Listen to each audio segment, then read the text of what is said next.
Здравствуйте, меня зовут Елена Баженова, я рада вас приветствовать у себя в гостях.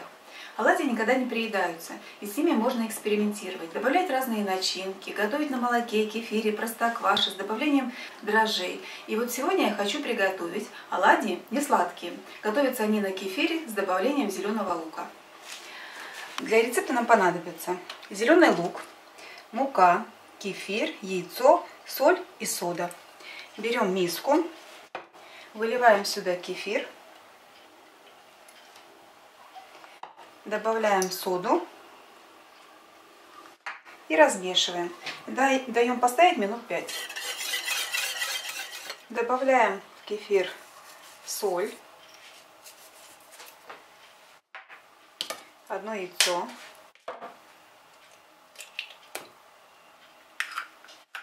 и перемешиваем. Теперь постепенно будем добавлять муку. Немного подсыпали и размешиваем.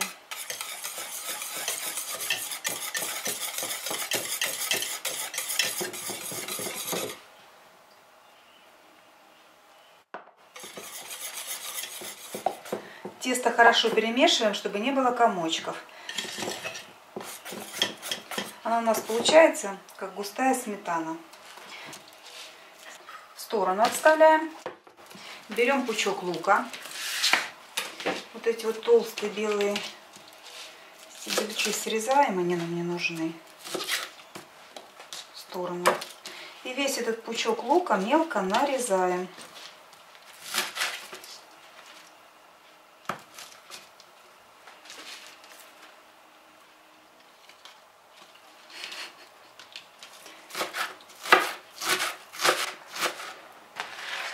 Пересыпаем лук в тесто.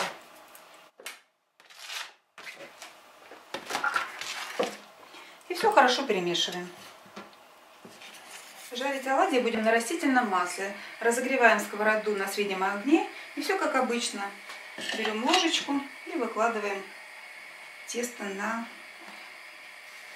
разогретое растительное масло.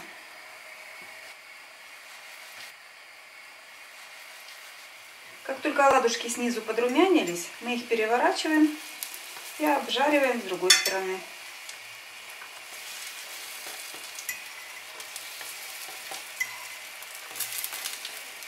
Оладьи готовы. Они получаются вот такие вот, размер вы сами подгадываете, зелененькие. Попробуем, что получилось. Пористое тесто, потому что кефир и сода.